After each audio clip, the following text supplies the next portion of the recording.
রাষ্ট্র সংস্কার, গণহত্যার বিচার ও নির্বাচনের রোডম্যাপ দ্রুত ঘোষণার দাবি জানিয়েছেন বিএনপির জাতীয় স্থায়ী কমিটির সদস্য ডক্টর AZM জাহিদ হোসেন।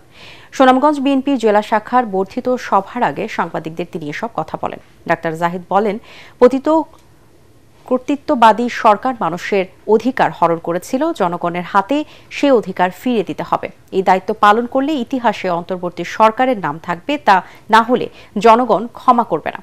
সুনামগঞ্জ জেলা বিএনপির আহ্বায়ক কলিমউদ্দিন আহমেদ মিলনের সভাপতিত্বে বর্ধিত সভায় প্রধান অতিথি ছিলেন ডক্টর AZM জাহিদ হোসেন। এ সময় বক্তব্য রাখেন বিএনপির কেন্দ্রীয় নির্বাহী কমিটির সাংগঠনিক সম্পাদক ZK গৌস, সহ সাংগঠনিক সম্পাদক মিফতা সিদ্দিকী, জাতীয় নির্বাহী কমিটির সদস্য মিজানুর রহমান চৌধুরী।